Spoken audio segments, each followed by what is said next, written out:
Hello and welcome back to our podcast. We are talking about strongholds and how strongholds can block healing and freedom, and how God renews the mind bit by bit. This has been such an important part of my own journey. When God began to show me that the stronghold of rejection was in my life, He did not reveal it to me as shame. He revealed it to me to heal me, and He did not renew my mind all at once. He began to do it bit by bit and piece by piece. Jesus paid for our freedom, and He paid a high price for it. He paid a very high price for our healing. He paid for us to walk in truth, life, peace, and relationship with the Father. But many of us love Jesus and still struggle to walk in the fullness of what He paid for.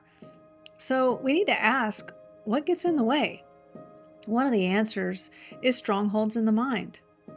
Galatians 5 verse 1 says, "Stand fast, therefore, in the liberty or freedom by which Christ has made us free."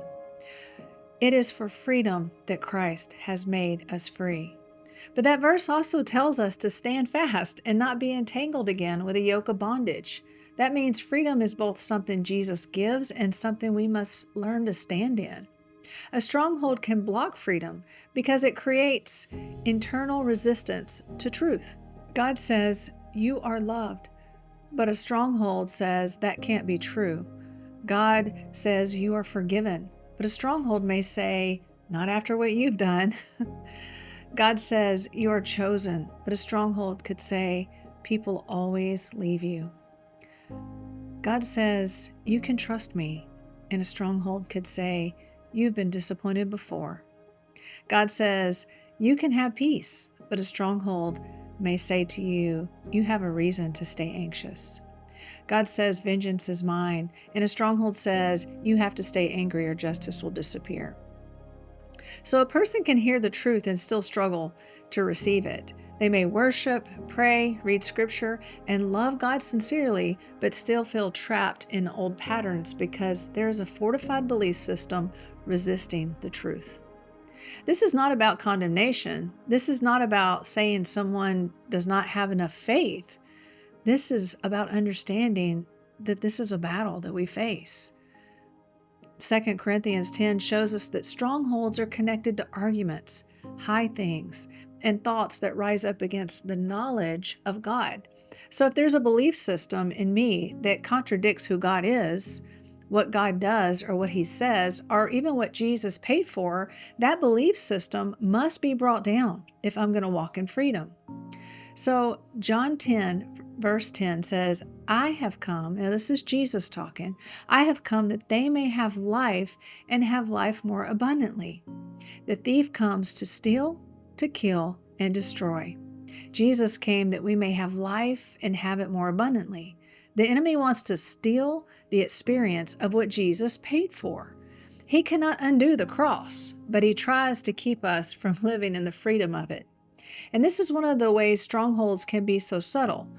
God may begin stirring something new in us. We may feel excited about a new season, a new assignment, a new relationship, a new opportunity, a new level of healing, or a new step of faith.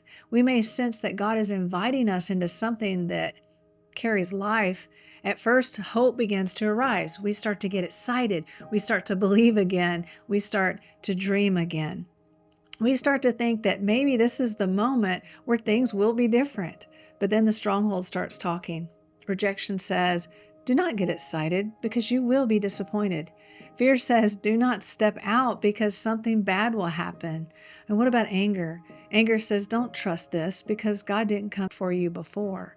Shame says, "You are not qualified." And unbelief says, "This may happen for other people, but not for you." And if we do not recognize that voice, we can shrink back from the very thing that God is inviting us into to experience. We can hesitate, we can delay, and we can even self-sabotage.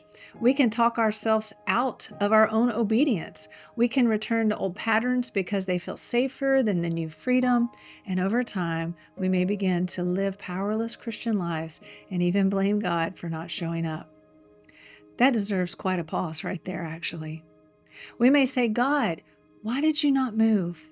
Why did you not open the door for me? Why did you not bring life? Why did you or didn't you do what you said you're going to do? And sometimes in His mercy, God may show us that He was inviting us into life, but there was a stronghold in our thinking that kept us from receiving it, walking in it, or agreeing with it. That is not condemnation. That is an invitation to healing. God is not trying to shame us for shrinking back.